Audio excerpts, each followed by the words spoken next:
Y'all, there was another Doomsday headline that took the nation by storm. Now, luckily, this time the child was returned, but there were still very eerily similar themes and names to the Lori and Chad Daybell case that we just finished covering and are still waiting on what happens with Chad. So let's talk about what's happening in this case in today's video.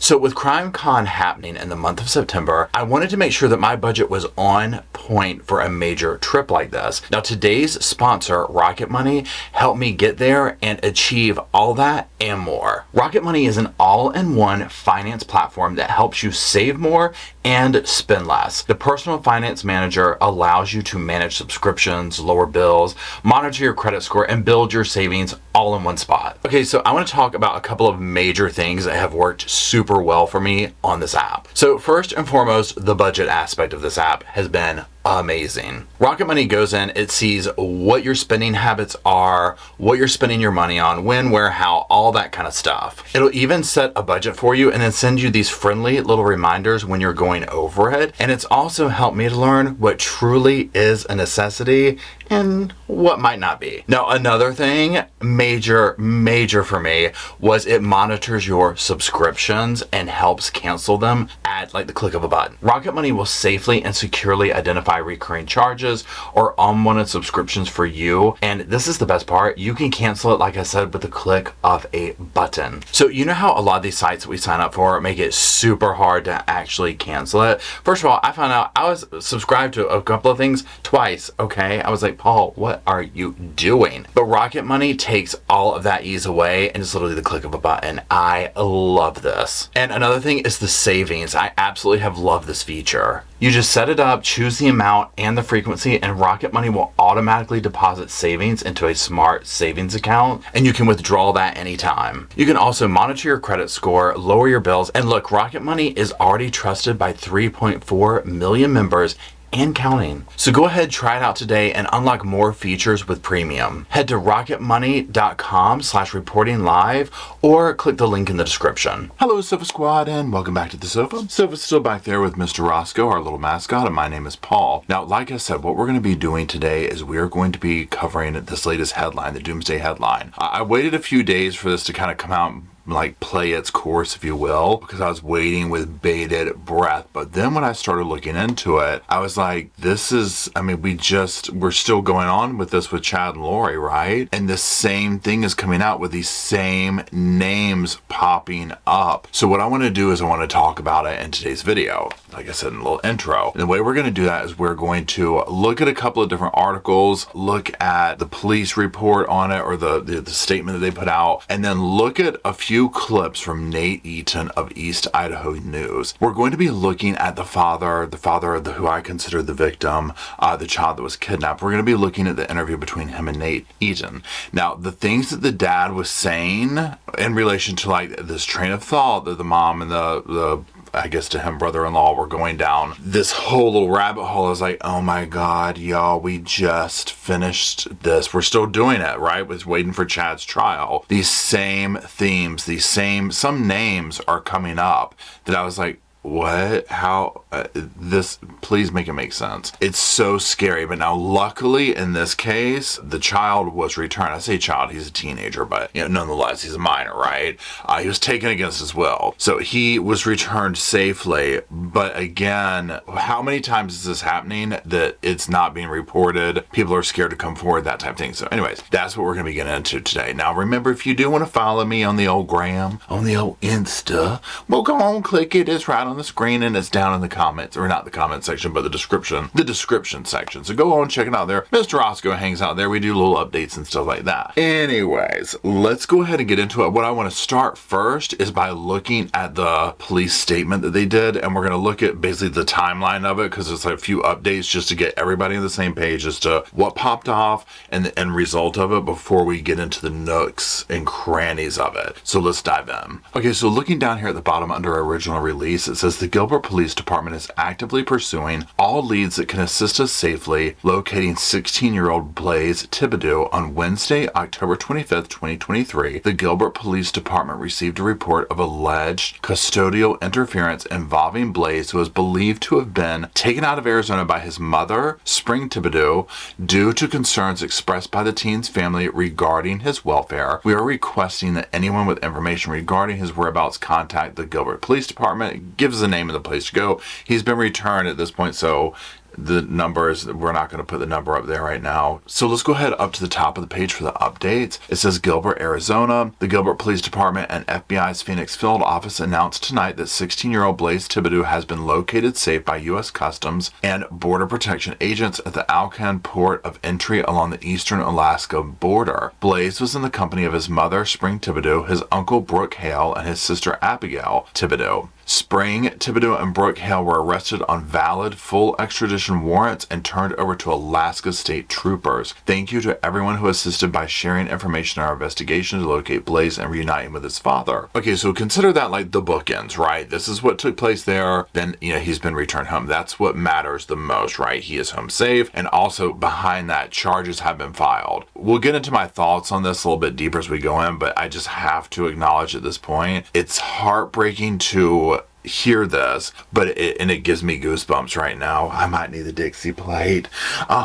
It makes me go back to my thoughts on when this all was going down with JJ and Tylee and this whole thing. And it's almost like you see how this Blaze was returned home safely, bing, bing, boom. And then you look at the outcome of the other one and you're like, my God, if it could have only gone this way, if they could have only gotten to those kids. But of course, this was very different circumstances for each one. I'm not trying to say anything here, but it's very heartbreaking. So, but we'll talk more about that at the end of the video. Okay, so Blaze has been safely returned home. Let's go a little bit deeper and let's look at an article real quick to kind of give us a quick overview before we dive into the interview with Nate Eaton. Okay, now as you see here, it says court documents show Gilbert teen's disappearance has connection to Lori Vallow case. And just side note, y'all, and completely this could be me, but let me know in the comment sections. Y'all, is she not giving Lori Vallow? I mean, look at her. There's something about her when I look at her, I'm like, what is in the water out there? Like to me,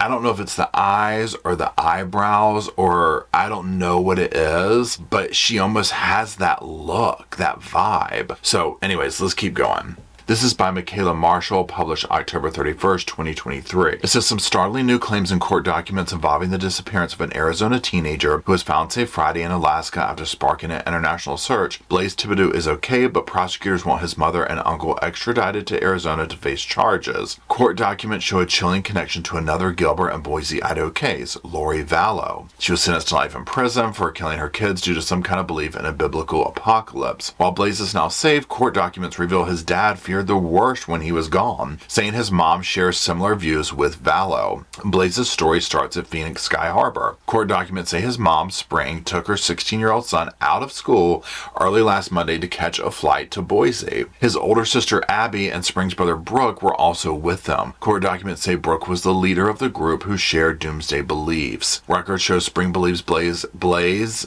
is a Davidic messenger, meaning he will play a significant role in the second coming of Jesus Christ. Brooks left notes behind for his family to find. One was a list of questions for the Lord, including, am I one of the witnesses who preaches with Blaze? Another letter was a will of sorts for his children where he gave away his money and belongings due to a dream he had that the end of the world was near. U.S. Customs and Border Protection agents found them all Friday near Alaska-Canada border. Spring and Brooke are now facing felony charges related to custodial interference, and Maricopa County is seeking extradition of them back to Arizona. Now, further down, and then we'll read this a little bit before we get into the interview. It said Blaze's dad, Ben, filed for a marriage dissolution on October 17th before all this unfolded. After he realized his son had been taken against his will, a judge granted him emergency sole custody. The court documents point out Blaze does not agree with his mom's end-of-the-world beliefs. It says he feels she suffers from mental illness.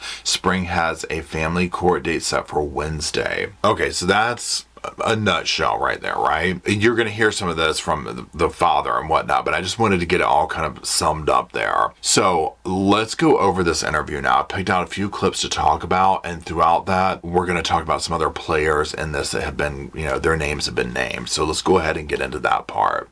My wife, Abby, and their uncle all believe in this rapture and this doomsday scenario that's about to happen according to the beliefs they have. Now, just side note, what I want to do here is, well, first of all, let's start off with this. Again, this is Nate Eaton of East Idaho News. He's interviewing Blaze, the victim's father. Follow Nate Eaton. He's an amazing journalist. He covers things with such passion and genuineness and transparency. I met him at CrimeCon. Him and his wife are just beautiful, amazing people. They're so real. So make sure to follow him on every platform because he's just top notch. He's the blueprint. So he is interviewing him. Okay, now I just want to call this out.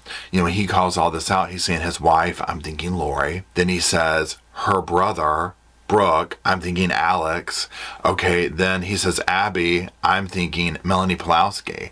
Okay, it's just literally, these are the similarities I'm talking about, right? Of just the structure of this and how whether you want to call it the radicalization or whatever, this rabbit hole they went down, it's so fascinating to see, and tragic, I'm not trying to make light of it, but it's just psychologically fascinating how different members of the family will go down this rabbit hole and they're willing to discard and do anything to anyone else who gets in the way of this false belief. And they three made the decision that now was the time to go gather. And Blaze's role in all of this, they believe he is something called a Davidic servant. So they felt like they need to protect him, and they needed to take him to this undisclosed location where he would receive his calling and understand his role in the second coming and the Savior's return to the earth. Okay, let that digest for a moment and just do what it needs to do. Okay, so y'all, first of all, when he said the word gather, I was like, oh my God. I mean, the 144,000, right? You see the similarities in this. Now, the big whammy, the reason why I wanted to go through this interview is we're going to hear a name come up here in a couple of minutes that my mouth was on the floor, okay? So let's continue. So back in 2015, my wife got involved pretty heavily with Julie Rowe. Y'all, I had to take a massive swig from the cup of I cannot roll my eyes hard enough. Had to pick myself up off the sofa. Well, I fell off and then crawled underneath the damn sofa is what happened when I heard that. Y'all, triggered. Okay, if I ever used the word triggered, it was when that name dropped. I was literally like, what? Now we're gonna hear a little bit more about it, but for those who are new to the case, because I forget, when we talk about these cases, a lot of times people might not be as familiar with all these cases and whatnot. So this caused me to be like, what is old Julie up to?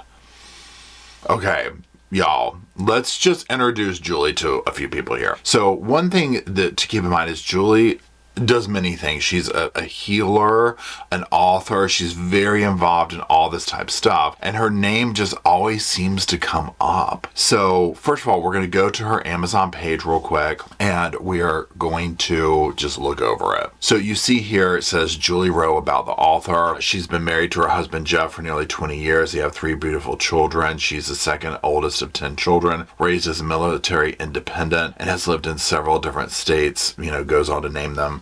Bachelor of Science degree from BYU, Brigham University, and her teaching certificate from University of St. Mary in 2010. She works as a certified emotion code practitioner.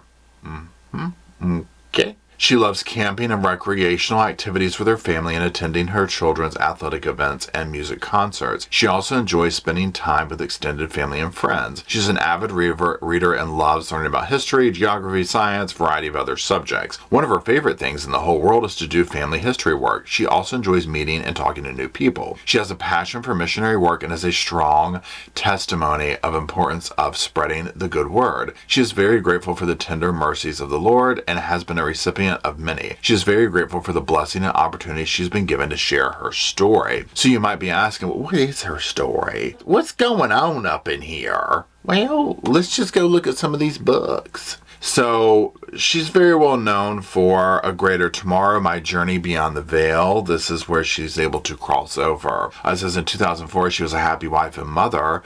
Then her health took a turn for the worse. While in a weakened state, her spirit left her body and entered the spirit world. An ancestor named John greeted her and showed her many wonderful places there. He also allowed her to read from the Book of Life, which showed her a panorama of the earth's past, present, and future. She saw the lives of many historical figures such as Adam and Eve, Enoch, Noah, and Moses. She witnessed the Savior's mortal life, including his crucifixion and resurrection. She also saw the restoration of the Church of Jesus Christ through the prophet Joseph Smith and the key events that have led to the church's growth. Then Julie was shown upcoming world events that will be both tragic and glorious. She saw earthquakes, tsunamis, famines, plagues, and wars, but she also witnessed how the Lord is watching over his people and is preparing places of refuge to protect them from the coming calamities. Julie was filled with joy. She saw the saints establish the New Jerusalem and other cities of light in preparation for the Savior's second coming. Prior to her return, she was told that at a future time she would be expected to tell others about her experience. That time has come. Okay, so let's just pause there for a second. Now, one of the things that I find interesting in this, and this is, speaking to this type stuff, Chad Daybell, and often if you did follow the Lori and Chad case or currently following it, and seeing interviews with people like Melanie Gibb and even Lori and the way they talk, there is what I call, and you can either call it self-righteous, I call it like religious narcissism, where there is this fixation with wanting to convince everybody that they have seen stuff like this, that they have this special key to life because they have witnessed these key events of I've been given the answers and it's up to me to change everybody. The gathering of the 144,000, this, that, and the other. Now, here's the thing. Do I know her personally? No. Do I want to? No. Do I believe this? No. What's scary to me is something that could be left alone. It may be a fiction book and like a good, that's like a good little nook and cranny to take away, is touted as truth. And unfortunately, it seems that people that might have some stuff going on seem to go down this rabbit hole and really run with it, and lives are lost, people are kidnapped, families are destroyed. Now, I'm not putting all of this on Julie, right? It's not that she's the only one. There's plenty of other people out there. Go look at Chad's books, right? I mean, come on. It's out there. So when I heard her name come up in this, it just was like, bam. There you go. There you go. This whole line of thought, this whole thing always just seems to stem back to, and again, not everyone. I shouldn't say that like anyone who picks up these books and goes down this rabbit hole does this. And that's not true, right? There might be some people that are like, hey, you know what? Whether end of times are here or not, it's good to have some extra chicken in the refrigerator. And I get that, okay? But when it gets down to it's up to us to gather and do this and kidnap our son and murder people and do crazy stuff, obviously I have a serious problem with that. So now that we've met on Julie, let's keep going. So much that she was asked to be a scribe for some of these revelations that Julie Rowe was receiving. There was some energy healings that took place. It concerned me a great deal. I expressed that to her. Now, again, so you hear this, the getting this involved with things, because one thing, like with Julie specifically, she does do these different energy healings and whatnot. And very quickly, let's just take a look at one of those. So if you go here to this Wasatch, Wake Up, whatever this is, you can sit here and view products, packages, it says, confirm a time. So these are just a couple of examples here. So for example, Wednesday, January 24th, 2024, this says number 11, retreats, Julie Barnett Energy Women's Retreat in Destin, Florida. Wednesday, January 24th, 5 p.m. through Sunday, the 28th at 9 a.m. $2,894. This event includes 13 hours of in-person group session and proxy sessions every day for 2 weeks following the event. The prize includes a 4-night stay and a shared room. Airfare is not included. Also included breakfast, lunches, beach towels, and beach chairs. No cancellation, non-transferable, no refunds after purchase. So there's that. I'm sure her refund stuff and whatnot is due to probably people trolling and signing up for this stuff, or people signing up to go and like see what it's about to make content and whatnot. If you're not familiar with this case, when this exploded, I mean, a lot of people, go check out her TikTok, and that's enough said right there. So this is some of the things that this guy is talking about, and of course it would be concerning. I mean, number one, when you start looking at the money that these people charge for this stuff, you're just like, what? To do a proxy spiritual healing? Yeah, no thanks. Spring stopped following Julie Rowe at that time, but I think she was still indoctrinated with a lot of what was taught and shared. Now, again, this is what we see. One thing that's very eerie to me, again, listening to this, is the same thing. Remember back to Lori and Charles and all the victims in the case, and this whole thing of something's not right. She's following these people. I'm asking her to stop. Now, allegedly, Spring, in this case, stopped, but we see where that ended up. She kidnapped their child, right? So there's that. Let's keep going. My wife's always been fascinated with the end of days, the last times. She's recently been researching significantly an author by the name of Abraham Gileadi. Now, again, this whole fascination with end of days and this type thing, I just go right back to the things that we heard and still hear with the Chad and Lori case, where that was so prevalent, this obsession with that, and how they were all feeding on one another, and that's what's so scary. And going off on these like authors and stuff like this, I mean, one thing you have to remember, these are all self-published authors. We could go write this stuff and put it out there, which is anybody can do, right? I'm not trying to say, I can record a video here at my home and put it out there, right? So, I get that part. But these are very heavy assertions to be making. There seems to be this, and I don't want to say a common theme, but after the Lori and Chad debacle, I probably would have heavily questioned, do I need to continue putting this out there? And this, again, is not singling Julie out, but for a lot of these people, right? But if they truly believe this, then they truly believe it. What are you going to say to that? They brought my brother-in-law into this about a year and a half ago when he was going through a pretty significant crisis in his own marriage. I guess this is turning into a comparison video, but again, this reminds me of Lori's brother, Alex. Now, the difference is that Chad and Lori seem to be the ringleaders, and Alex is like their little puppy, whereas it sounds like Brooke, her Spring's brother, was running the show. But notice what he said. When he was going through a very tumultuous time with his marriage and that kind of thing, this seems to be a key theme too, where there might be something going on internally in the personal life, and then this belief system steps in, and it's like, oh, okay, well, I can identify, here's a new identity, here's a new group, here's a new excuse, here's a new this. It's something to latch on to. And two, for me, also, like getting older and looking at things, like your viewpoint on life changes. Now, I'm not trying to condone what they're this rabbit hole they've gone down, but I'm trying to just understand some of the slippery slope, because it's like, for me, I'm like, yeah, things just aren't what they used to be. The world does seem crazier than it did 20 years ago. Prices are crazy. People seem to do the crazy, the headlines get worse. So you see where I'm going with this? So if I were going to go down some rabbit hole, which I'm not, don't worry, on end of times, this makes sense. Here we go. Oh, this all adds up. And we're the chosen ones.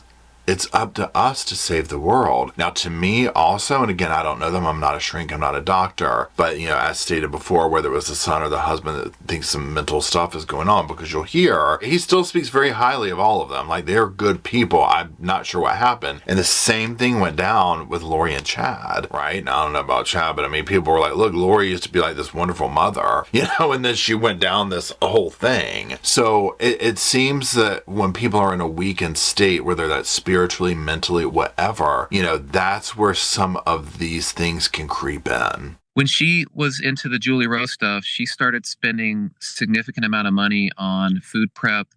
She was buying a lot of winter gear, even though we live in Arizona. She was buying tents.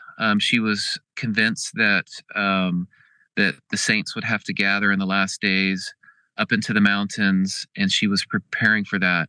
I mean, this is the part, say, psychologically that I find interesting, but also so sad because you see what it does to the family, is just what he said there, like, oh, she was going down the Julie Rowe rabbit hole, basically, and, gathering all this stuff and prepping, and all the saints are going to go here. And this is where, it's almost like you just want to sit them down and be like, okay, what is causing you to believe this is truly happening? Like, name off 5 things in the world or whatever, or in the text that you just read that are telling you this is legit, we need to prepare. I'm also wanting to know the top 5 reasons why you think you are the chosen one. What is it about you that is making you think? Is it something that you feel like is speaking to you?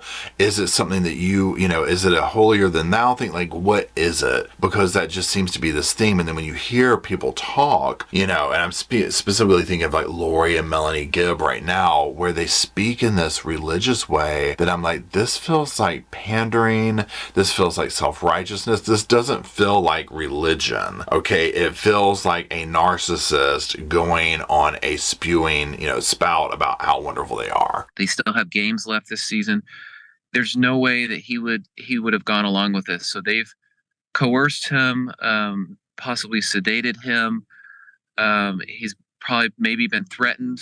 This is the part that sent chills down my spine. He wants to be very clear that no, his son was not into this. He did not condone this, obviously. And then they might have sedated him or all this. When they're talking, the family's talking about he's this Davidic servant and this, that, and the other. I mean, can you imagine? Can you imagine what the traveling must have been like? How scared he must have been to see your family, not just your mom, your sister, your uncle, kidnapping you, taking you against your will, and telling you you're some kind of this, whether prophet, servant, whatever you want to call it, I don't know. I mean, and you're a teenager?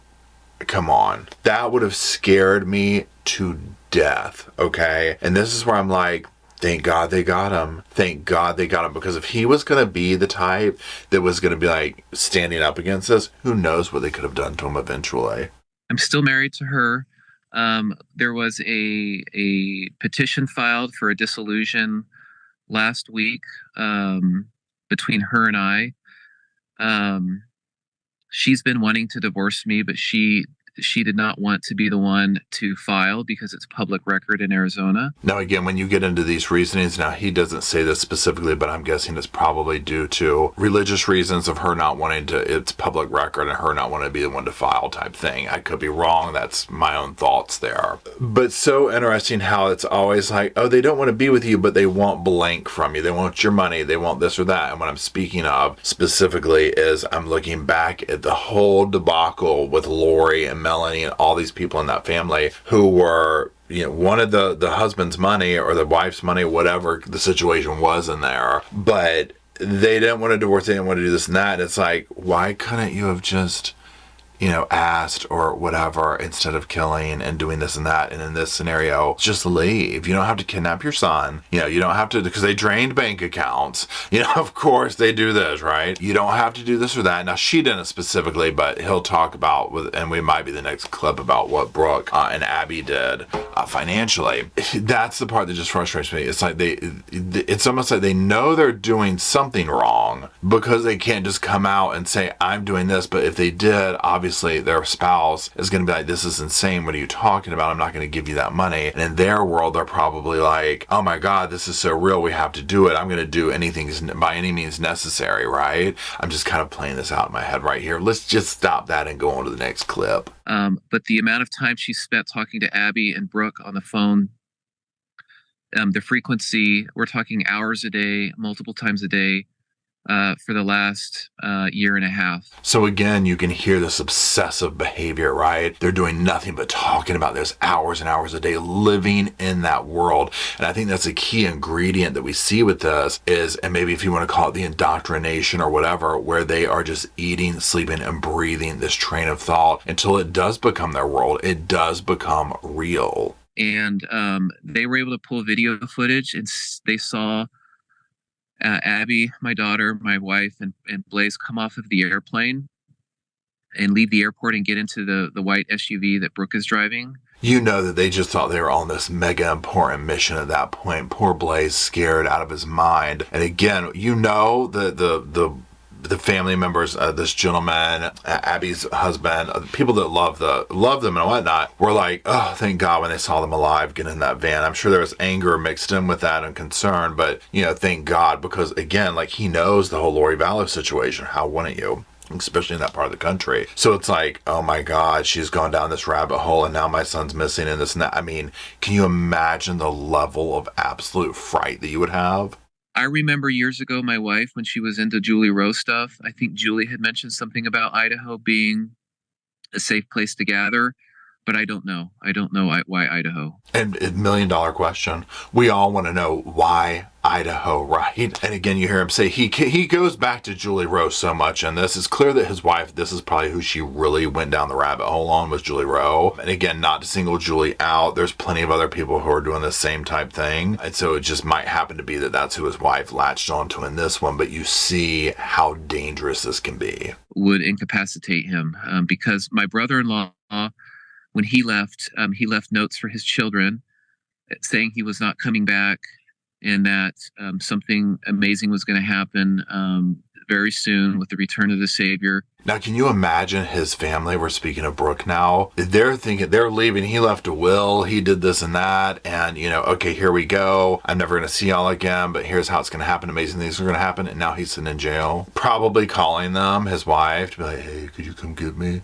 Literally. So what do you say to that? How traumatizing and heartbreaking for those children. Because again, as we'll hear him say here in a minute, I'm not sure about the clip, where he's like, these are all good people. He's talking about his family. I've been here, and he's talking about the family, and like he just thinks that essentially that something is not working right up here, whatever, that they zoned in on this. And that's what it seems to be. And to me, it's almost like, how do you unprogram this mind belief before it gets to a Lori and Chad level? Abby did withdraw about $4,000 in cash out of her and her husband's account and drain that account. No, he would say, this is stupid. Get me out of here. Now he'll go on to talk about, I think it was $50,000 that Brooke took out or whatever. I mean, they took large amounts of money out. And he would say that his wife did not use her shared credit card or anything like this. So that's where it's like, okay, Brooke and Abby seem to be the ones with the money or whatever. Again, they're in their world. It just really shows me in this way, they really are thinking this is it. Like, this is worth it. There's not going to be any repercussions for our behavior because it's the end of the world. We're going to do blank, right? Even if that comes down to we're going to have to sacrifice our son because he's trying to put up, whatever. Because you see the slippery slope with this where, say, Blaze kept being like, no, and resisting. They could easily turn it into, well, now the spirits or God or whoever they're claiming is saying this is saying that Blaze is actually this and he has to go. You know what I'm saying? Same thing we saw with Lori and Chad, where if you were against them, you were a zombie, you had to go. I'm not doing this anymore. I'm sure they have to restrain him if they go anywhere to a public space. I'm positive of that. God, I hope they didn't. I hope they didn't for his sake. Can you imagine? It's like when we see these cases with situations like this in any of them, and you already know, life itself is a roller coaster, right? But when you're a teenager and just going through that bizarre time in life, figuring yourself out and just, the whole teen thing, and then dealing with something like this on top of it, like the realization of mom's not well, my sister's not well. Thank God the father had not gone down this rabbit hole. The literature they've been reading and the books and all the studying has just taken them down these dark rabbit holes and just has completely corrupted their brain. They're all good people. They're all wonderful people. And I wanted to end the clips on that note right there because, again, like we've seen where people are like, look, these are good people. Their brains are corrupted, this rabbit hole, the whole thing he's saying. And so now let's just take a few minutes to kind of talk about it, revisit some things that we've discussed. So again, seeing this on the heels, of number one, Lori's trial and situation, but also Chad's, is coming up, right? and then seen not identical, but identical, okay, with a much better outcome. Blaze was returned safely. They were taken into custody. Abby, I'm not sure what's going on with her. Obviously, she wasn't kidnapping her brother, but obviously she was down with this. She believed this stuff. She went along with, she left her husband. She did all this. Now the husband will say too in interviews, he was the one that contacted Ben, and by the husband, I mean Abby's, saying our worst nightmares come true. They've left. So they saw this happening. I can only fathom as being a family member watching this how out of control and helpless you would feel. Remember the videos, if you watch them, with Charles Fallow going to police and calling them, my wife, I think she, she's not right. She's done this. She might try and hurt me. Contacting Kay and Larry. Look, I want to move this money over to you. He saw this coming, but it's like you can't get help for it. Like what do you do? And so when your spouse starts to go down this tangent like this, it's, and then believes it and wants to make massive changes to your life over it, some that are not in the benefit of, obviously the well-being of children and stuff like this. How do you stop it when you can't even get authorities to help you until it's too late? So it angers me when I hear these same names come up and I'm like, what's Julie Rowe up to now? And you go and look at her TikTok and she's dancing and doing all this. And I'm just like, but this family's destroyed over here. Now, again, to each their own. Anybody can go down, I hate to keep saying a rabbit hole or maybe have some mental health stuff going on, right? It's like you can't control everybody with stuff you put out there. I get that. So I'm not trying to single her out in that way, but it just seems like this is such a recurring theme with these books and the stuff that Chad and Julie and these people are putting out, of where we see these events happen. And another thing that I want to mention before we go that really made me think, and I was like, imagine how often this is going on that it doesn't make the headlines because people are ashamed or whatever reason, right? It's not making the headlines. It's not coming to light. They might have a fear or that it's happening right now. And it's like, my spouse is like going down this rabbit hole on Chad Daybell, his books and beliefs and stuff like that. That's what's scary because these are just the headlines we've seen. Now, obviously when major crimes are committed, there's that, but what if major crimes aren't being committed enough to make a splash in the news of kidnap or murder and things like that? How much is this going on where someone is basically being held hostage by a family member who has been, essentially radicalized by these beliefs? So anyways, that's it. Let me know what you think down in the comment section. I greatly appreciate it. If you are still watching, well, I do thank you. Roscoe's, he's sleeping back there, but he telepathically asked you to drop some sofas down there for him. And until he and I meander our little way down to the comment section to hang out on the sofas and talk to everybody, we'll see y'all there.